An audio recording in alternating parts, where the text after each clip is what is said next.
When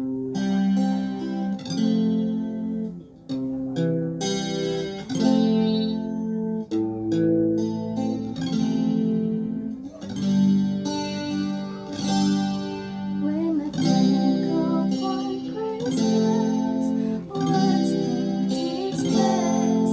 Our Father in heaven has sent us His best to be born in a manger, the King in the air. In creation we worship His name. For the joy of the world He was born, bringing peace to us all with the gift of His Son. Now the darkest of ages are time, for the Savior of heaven has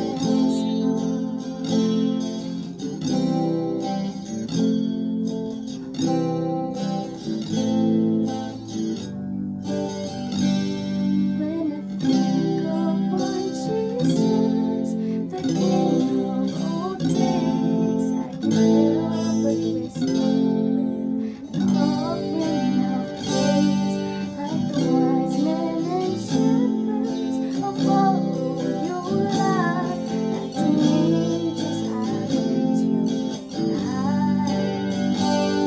For the joy of the world you were born,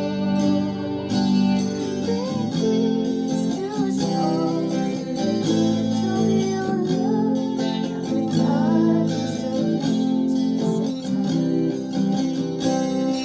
the Savior of heaven has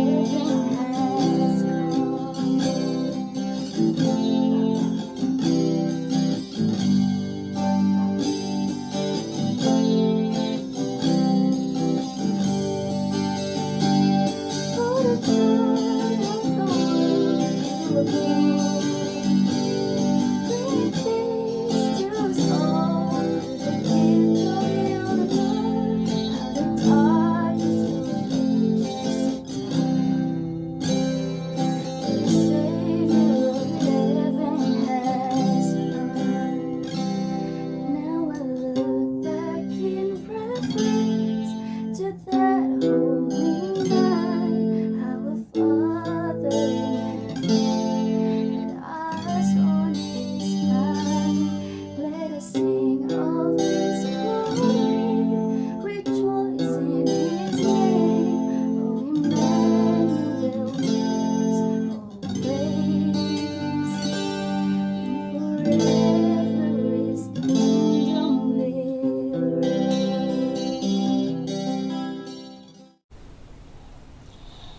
Magandang hapon po sa inyong lahat. Kumusta na? I'm sure excited na kayo. Paskong Pasko na ba? Advent officially started November 28. Yun po ang start ng Advent. Pero sa Pilipinas, ang official start ng Advent is September 1. September pa lang, Paskong Pasko na. Kumusta na? Bakunado ka na ba? I'm sure. Dapat ang tanong ko na, booster ka na ba? Diba? And I'm sure excited na po kayo na mamili, mag Noche Buena, among all things, celebrate Christmas with the family. Alam mo, nakakatuwa po. Diba? In spite of the pandemic, nakafocus po tayo sa pagdating ng ating Panginoong Hesukristo sa kanyang pagsilang. Although there's no historical fact that states that December 25 was the real birth of Christ, no. If you look closely, it would fall around April or something. But that's not our topic for today. The thing here is, it's almost Christmas. It's Advent. Most of the time, when we talk about Christmas, we're talking about baby Jesus lying on a manger. Diba? Bethlehem. But for today, I would like to focus more on the characters involved in this celebration. Diba? Hindi po nagsisimula ang storya ng Pasko kay Mary and Joseph kagad, no? That's not true. Truth be told, the concept of the nativity started way, way beyond. It was conceived by the Lord para iligtas ang sangkatauhan. He gave His only beloved Son. Nagkatawang tao. Siya po ay Diyos. Nung pinanganak ba si Kristo na wala ang pagka-Diyos? Hindi. Siya po ay Diyos tao. Nagsakatawang tao ang Diyos. Allow me to begin our story in Luke chapter 1. Yeah. Pag binasa niyo po yan, I would really love to encourage you to read the whole chapter of Luke chapter 1 because we'll just be reading some parts of it. Pero magsisimula po ang ating storya, ang ating pag-aaral sa dalawang characters. Sino po yun? Si Zechariah at si Elizabeth. Dito po tayo magsisimula. Napakagandang story po tungkol kay Zechariah at Elizabeth. The story of Christmas is about God fulfilling a promise. A promise of redemption. A promise of a coming Messiah. Our two characters na pag-uusapan natin ngayon, Zechariah and Elizabeth, is also about a fulfilled promise. Isang pangako na ang tagal, parang hirap na tinupad ng Panginoon. May pangako ba na hinihintay ang puso mo ngayon? Before we continue, I would like you to ask yourself, have you been praying for something? Even as a couple, meron ba kayong idinudulog sa Panginoon na hanggang ngayon hindi nyo pa natatanggap? Huwag po kayong masisiraan ng loob. Sumasagot po ng panalangin ang Panginoon. Basahin po natin ang nasusulat sa Lucas Kapitulo 1, versikulo 5 hanggang 25. Luke chapter 1, verse 5 to 25. Basahin po natin. Then an angel of the Lord appeared to him, standing at the right side of the altar of incense. When Zechariah saw him, he was startled and was gripped with fear. Nagsimula po ang ating storya kung saan po si Zechariah, isa po siyang priest.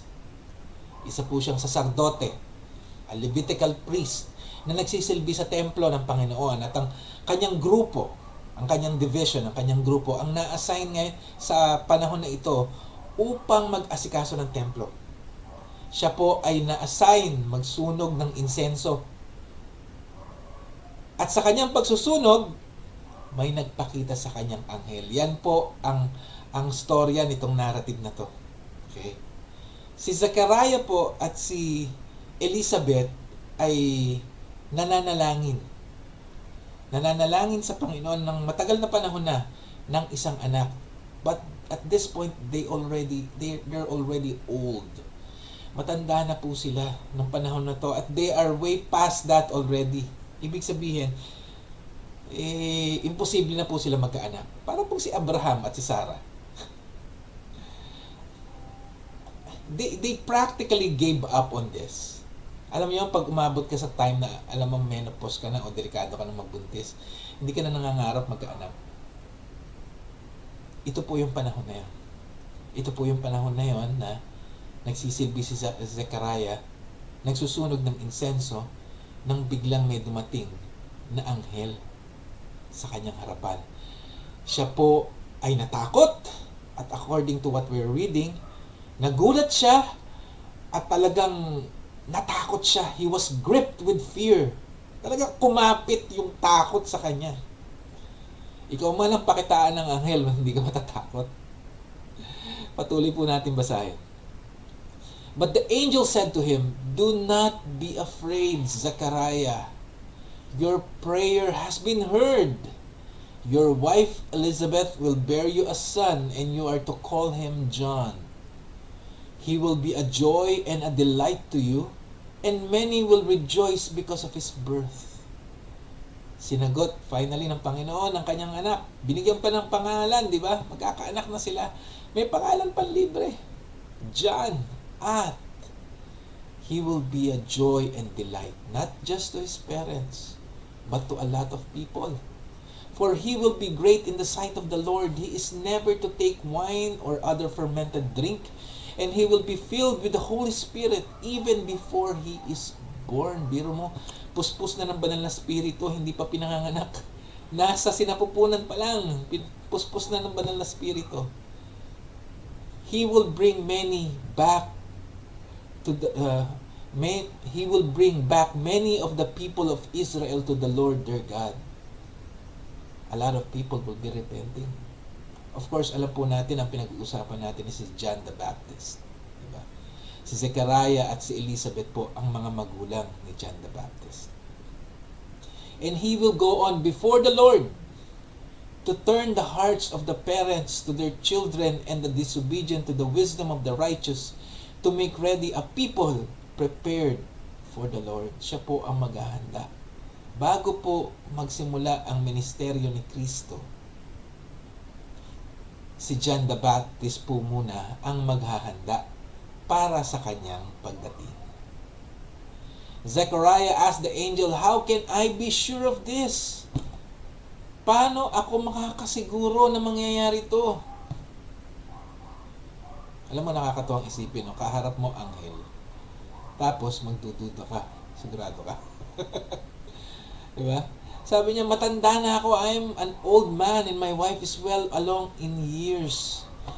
Then the angel said to him, I am Gabriel. I stand in the presence of God and I have been sent to speak to you and to tell you this good news.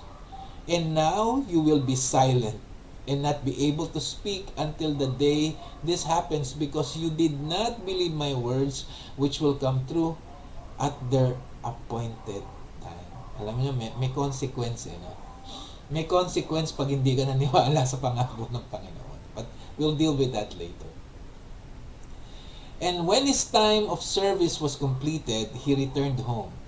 Talking about Zechariah. Hindi siya nakapagsalita. Actually, kung babasahin mo ang Luke of chapter 1, puro sign language lang ang ginagawa niya paglabas niya dun sa o-offer ng incense. Tinapos pa niya yung trabaho niya. Natapos pa niya yung trabaho niya. After this, his wife Elizabeth became pregnant and for 5 months remained in seclusion. Buntis si Elizabeth at 5 buwan siya naka-quarantine. Wala pa pong COVID nun, pero hindi siya nagpakita sa tao ng 5 buwan. Sabi ni Elizabeth, "The Lord has done this for me. In these days, He has shown His favor and taken away my disgrace among the people." Purihin ang Panginoon. Siguro magtataka kayo, bakit sinabi ni Elizabeth na the Lord has taken away my disgrace? Alam niyo, nung mga kapanahunan na yon, and even, I think even until now, pag wala kang anak, hindi ka buo bilang isang babae. Pag wala kang anak, medyo mababa ang tingin sa'yo ng society. That's why the Lord has taken away my disgrace. Ika nga. Sa panahon natin ngayon, pag walang anak, okay lang. Okay lang, hindi liliit ang tingin sa'yo. Maawa pa nga sa'yo kasi wala kang anak eh. Pero to, hindi. It's a disgrace if you're not able to bear a child. Napakalaking kahihiyan. Before we continue, try to look at the attitude of Zechariah and Elizabeth. Magkaiba sila ng attitude when it comes to how they accepted the promise of the Lord. Diba? Yung fulfillment ng promise. Si Zechariah, nagduda. Si Elizabeth, tinanggap niya. Tinanggap niya without a speck of doubt. Nagaling yan sa Panginoon. Shall we pray? Panginoon, aming Ama, kami po'y lumalapit sa iyo, nagpupuri, nagpapasalamat. Nagpapasalamat po sa Pasko. Nagpapasalamat po sa banal na dugo ni Kristo na binuho sa krus, sa kanyang pagdating dito sa lupa bilang isang tao, isang Diyos na nagkatawang tao. purihin ang iyong pangalan sa sakripisyo na ibinigay ni Kristo. And Lord, help us to appreciate the story of Christmas, the message of Christmas, and be able to share the story of Christmas to others. The gospel that is Jesus Christ our Lord. We thank you so much. In Jesus' mighty name. Amen. Please bear in mind that the sacrifice of the Lord Jesus Christ started with a promise. And our story is filled with promises. Promises being fulfilled. Somebody once told me na bawat pahayag ng salita ng Diyos, hindi natin dapat kinakalimutan ang gospel, ang mabuting balita ng Panginoong Hesukristo. Well, for today, we are directly talking about that gospel. That God gave His only begotten Son to this undeserving earth, to this world, so He could redeem it by the blood of Christ. And it started here.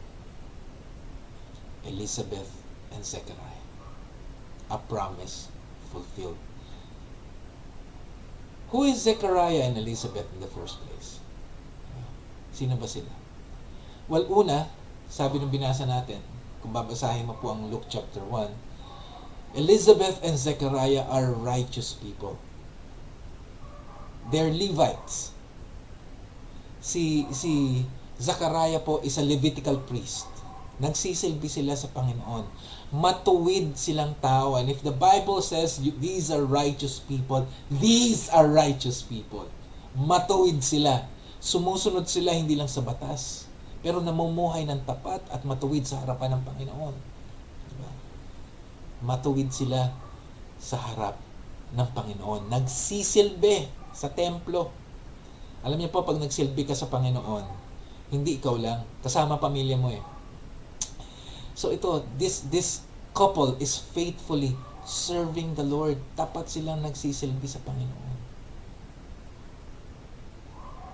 Pero higit sa lahat, they are related to Jesus. Kung babasahin po natin, si Elizabeth po, ang ginamit pong term dito is cousins. Pero actually, kung sisiyasatin po natin maigi, hindi sila cousins per se. Masyadong loose yung part ng translation na yun. Pero kung titingnan po natin sa salitang Grego, kung pag-aaralan po natin yung talagang relationship nila, si Elizabeth po ay tiyahin ni Mary. So, ang magpinsan po talaga is si Kristo tsaka si John the Baptist. And the high priest during that time is the grandfather of Jesus and John the Baptist. So, makikita niyo po yung relasyon, di ba? It's a closely knit relationship. So, related po sila kay Kristo. Di ba? The man, Jesus Christ. And this couple, what I've mentioned a while ago, they were praying for a child. Pero, kumbaga sa they gave up on it already. Makikita mo po sa attitude po ni Zechariah na talagang tinanggap na nila.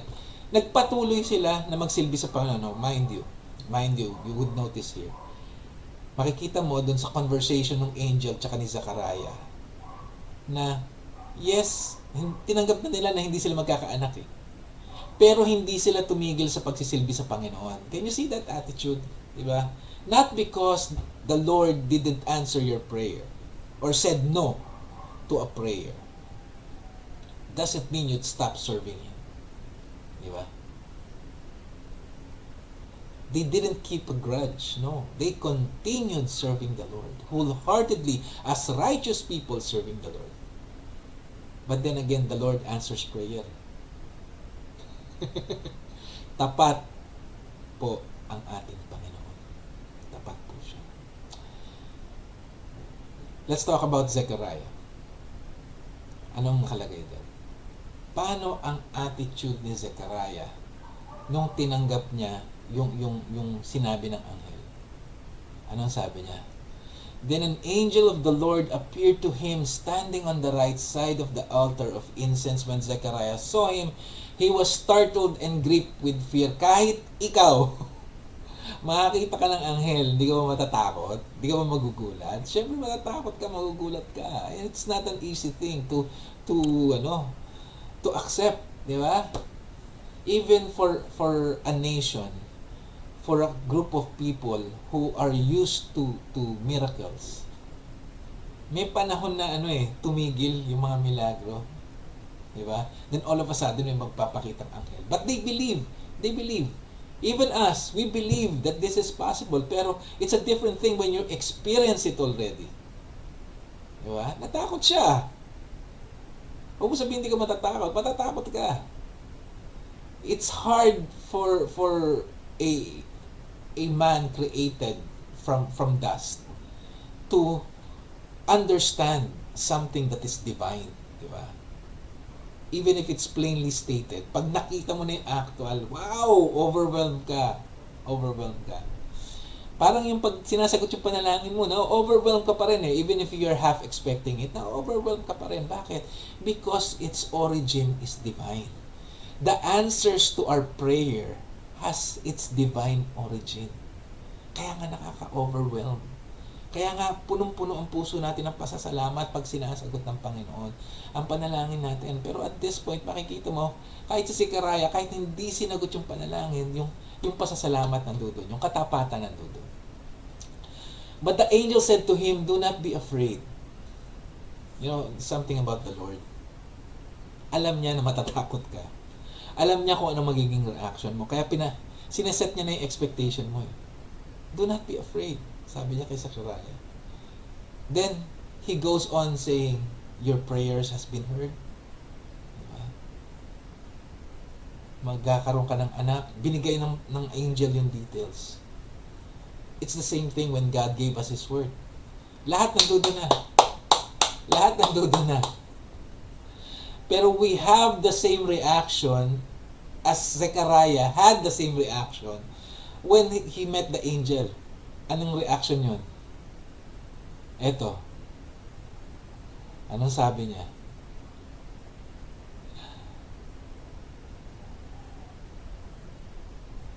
How can I be sure of this? Di ba nakakatawa yun? Anghel na yung kausap mo Anghel na yung kausap mo, nagdududa ka pa. Makikita natin yung sarili natin kay Zechariah Pero makikita mo rin yung human nature. Alam mo, hindi naniniwala ang mga tao sa mga pangako ng salita ng Diyos. Hindi po nature ng tao na maniwala talaga sa mga pangako ng Panginoon. At kahit anghel pa ang magpahayag ng salita ng Diyos, hindi maniniwala ang tao. Why? Unless na kumilos ang banal na spirito sa puso ng tao. He will not respond. Bakit? Patay tayo sa kasalanan. But enough of that. More often than not, even if we know that God already promised something to us, He will never leave us nor forsake us, that He promised that He will guide us, lead us, that He will provide our needs, that so many times sinasabi sa atin ng Panginoon, do not fear. Fear thou not. Do not worry. Di ba? Ano sagot natin madalas? Di nga. Di ba? May duda right in the back of our mind. There is doubt. And even I myself, kahit matanda na akong Kristiyano, there are times, there are moments na parang, Lord, parang hindi, pero okay lang, love ko pa rin po kayo. Yun ang nakaka-relate ako kay Zechariah. Pag medyo natagalan na yung sagot sa panalangin, ang sinasabi natin, okay lang Lord, alam ko mahal mo ako, magsisilbi pa rin ako. Which is a good attitude. Pero may mali dun sa attitude na yun. Why? May defeatist part dun sa attitude na yun. Ibig sabihin, hindi man masasagot yung pangako ko, pero magsisilbi pa rin ako sa'yo. Di ba? Parang sinabihan mo Panginoon na hindi siya tumutupad ng pangako, pero magsisilbi ka pa rin. Parang, ano yung consolation? Hindi po ganon. Sumasagot po ng panalangin ang Panginoon. Period. In His time. According to His will. Huwag po natin kakalimutan yan. Hindi po nakadepende sa atin ang kasagutan ng panalangin. Kahit magpakabait ka pa, kahit magsugat ka pa, sunugin mo yung katawan mo, kung hindi ka looban ng Panginoon, hindi ka looban ng Panginoon. Pero it's different. Baka sabihin mo, dapat maging makasalanan ka na lang. Sasagutin rin naman ng Panginoon. Hindi po ganon. It's different. The blessing is there when you obey. The blessing is there when you have the right attitude. Diba? Sabi nga, sa panalangin, hindi ang Panginoon ang binabago natin. Tayo ang binabago ng Panginoon. But what matters is our attitude. Zechariah has a defeatist attitude. Sinuko niya na yan. Hindi na siya naniniwala magkakaanak sila. That's why he was so surprised. He actually has the same reaction as Abraham nung sinabi ng Panginoon sa kanya na magkakaanak siya. Panginoon na yung kausap niya. This is human nature. Why did God re-emphasize this? For the lack of a better word. Bakit laging binobrought up ng Panginoon to? Kasi gusto ng Panginoon na baguhin natin yung attitude natin. Pag pinangako ng Panginoon, thus saith the Lord, sinabi ng Panginoon na ganito, ganyan, maniwala tayo, manampalataya tayo. He knows us. He knows our nature. Pero, He keeps on reminding us. Alam mo yung parusa kay Zechariah rito. Diba? Pinarusahan sa Zechariah, diba? Ano sabi sa kanya? And now you will be silent. Mapipipi ka. Hindi ka magkakapagsalita. Pero mo, 9 months kang pipi. Pipi ka. Bakit? Kasi hindi ka naniwala eh. Iba yung may duda ka lang eh. Ito hindi ka naniwala. There's a consequence if you don't believe in the Lord. Una, hindi mo na-appreciate yung blessing ng Panginoon. Pangalawa, pinagdududahan mo yung kakayahan ng Panginoon na pagpalain ka. So, in short, duda ka sa pagiging Diyos ng Diyos. Whatever way you put it, when you say He is God, He has the power, the capability to grant you your prayers. But God is not a genie. Hindi po siya genie, hindi rin siya ATM. He does things at His own will, at His own pace, at His own time. Ang hinihingi niya lang sa atin, manampalataya tayo. Manampalataya tayo na alam niya kung kailan niya ibibigay ang kasagutan sa tamang panahon at sa tamang sitwasyon. Don't force it. Don't force it. Amen? Amen. Let's talk about Elizabeth. Elizabeth. Ano po nangyari kay Elizabeth? Tandaan nyo, nung lumabas si Zechariah sa templo at bumalik sa asawa niya, hindi po niya sinabi sa asawa niya na, hindi. Hindi niya nasabi kay Elizabeth na magbubuntis siya. No, there's no statement in the Bible that says he sign language his heart out to tell Elizabeth she will be pregnant. No. Wala pong statement doon. Ano sabi ng Biblia? When this time of service was completed, he returned home. After this, his wife Elizabeth became pregnant. Ay, buntis siya. Anong sabi ni Elizabeth? The Lord has done this for me. Ginawa ng Panginoon ito para sa akin. Alam mo yon? Una, nakita niya kung saan nanggaling yung source ng blessing. She never doubted. Hindi niya sinabing kabag lang to. Hindi. Hindi ganon. Hindi niya sinabi na nakachamba, menopause baby. Hindi. This is God. They are already past the time na pwede siyang magkaanak. It's like Abraham and Sarah. Diba? Ilang taon na si Abraham noon? Mag-100 taon na si Abraham noon eh. Wala na, tuyo na si Sarah noon eh. It's the same thing here. Lagpas na. Why? Paano nalaman niya ng Panginoon yun? Kasi this is a miracle. Paano ka magbubuntis? You're way past your prime already. God made sure that they will attribute the birth of John as a miracle from God. Na walang kinalaman si Zechariah dito. Wala. If you look at what God has done to our life, the very salvation that we are thanking the Lord right now, that Jesus came to this earth to redeem us from all our sins, so that He can save our soul from eternal damnation and be with Him forever in heaven. How He bled in the cross, died, and was resurrected after 3 days. That is a miracle. This is a miracle. The story of Jesus' birth is a miracle from end to end. Hindi pwedeng tao may gawa nito. And that is something that we need to be thankful for. Kapatid, kung titignan mo yung buhay mo, ilang milagro ang ginawa ng Diyos sa buhay. How many times had God given you miracles upon miracles and miracles? That these things happen not because of your strength, your charm, your good looks, your knowledge. Wala.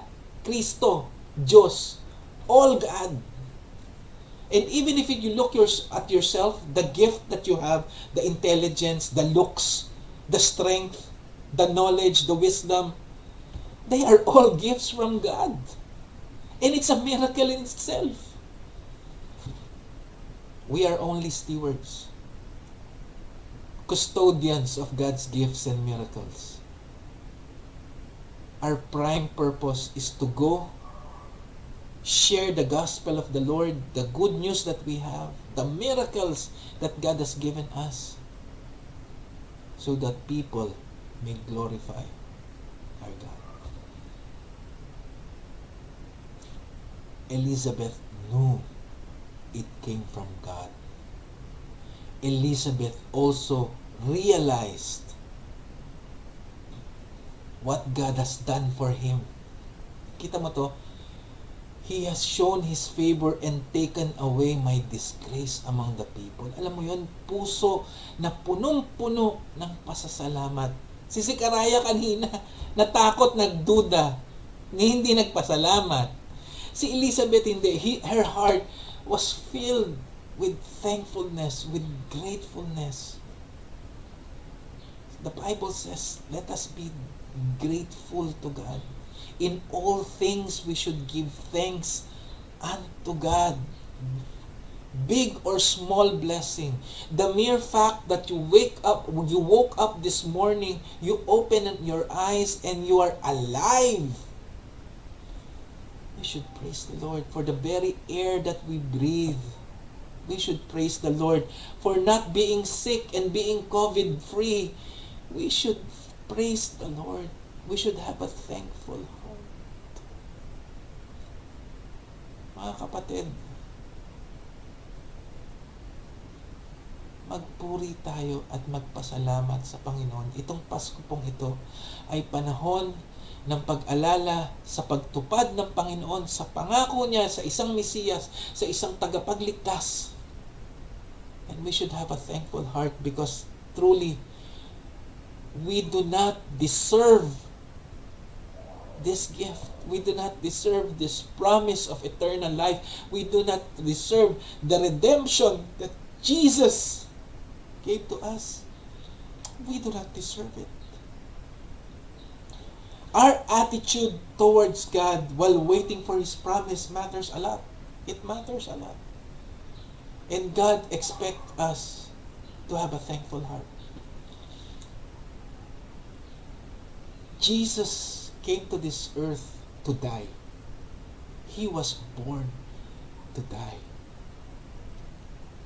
But as He goes through this journey of birth and death and resurrection, the journey of the gospel, you will see how He fulfills promise upon promise, prophecy upon prophecy.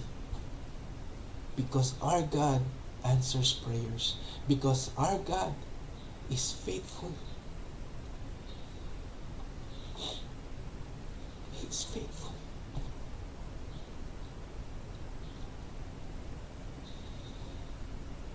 Tapat po ang Panginoon natin. Alam niyo, paulit-ulit sinasabi ko sa mga preaching ko that the Lord will never leave us nor forsake us. It's a reminder that in the good and in the bad things that's happening in our life, God is faithful. He already gave the best gift He could give to us. Bakit niya ipagdadamot yung iba? My friend, mga kapatid, tignan natin yung attitude natin towards God.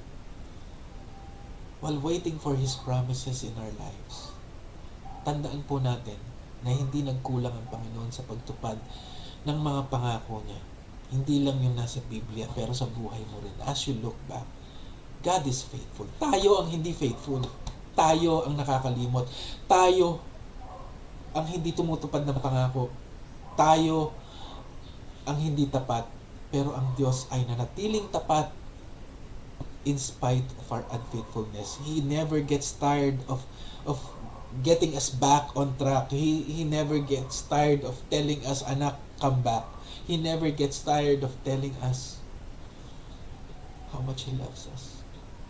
And if you're listening right now, God loves you so much. He gave His only begotten Son, Jesus Christ, to die on the cross for you. That is the real Christmas. At ikaw, Kristiyano, kung nawalay ka, there's no better time to get back to the Lord than Christmas. Huwag po natin kalimutan yan. So friends, let me ask you this in closing. Are you a Zechariah or an Elizabeth?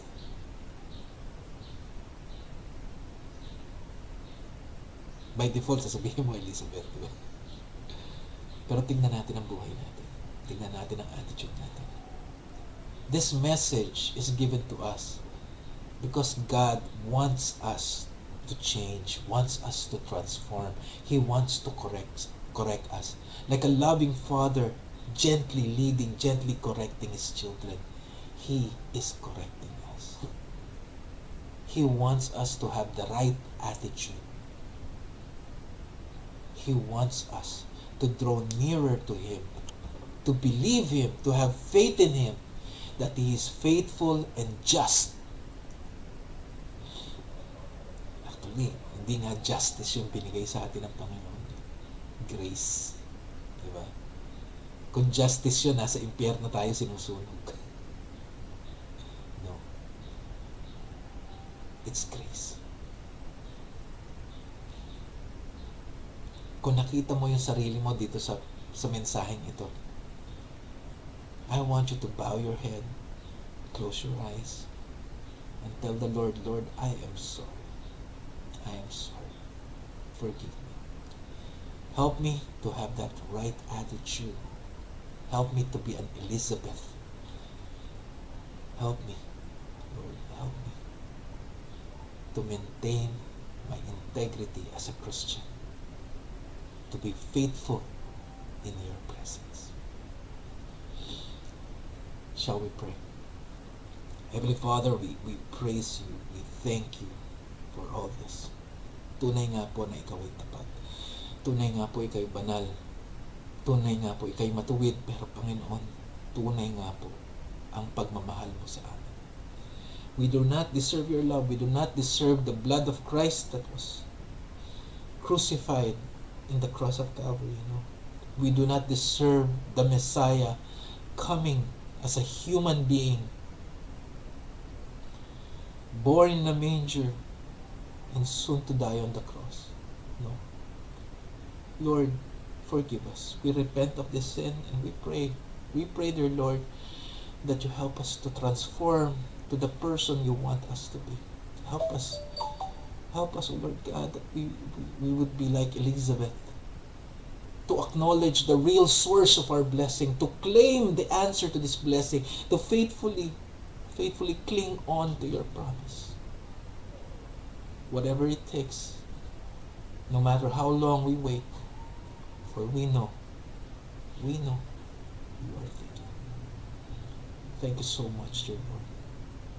And I pray, dear Father, as I lift to you your church, I pray for protection, for your mercy, and for your grace, for all your people that is listening right now. And in their life, they will continue to praise and thank you. And let Jesus be the Lord of their homes. Thank you so much. All these things we ask and pray in the name of the Lord Jesus Christ. Amen. And amen. Muli, mga kapatid, isang napakagandang hapon po. Naway you spend your day with your family, enjoy your family, enjoy praising the Lord, at magmuni-muni po tayo sa katapatan at kabutihan at pagmamahal ng ating Panginoon. Don't forget po, in our life, let us continue to glorify Jesus. Give all thanks to Him and thank Him for saving our soul. Muli po, ito po si Pastor Z. Almuete ng Praise Church. I pray, kung meron po kayong mga pangangailangan, kailangan nyo ng panalangin, message lang po kayo. Message lang po kayo sa amin. Sasamahan namin kayo sa panalangin. Thank you so much. To God be the glory. Ingat po kayo. God bless.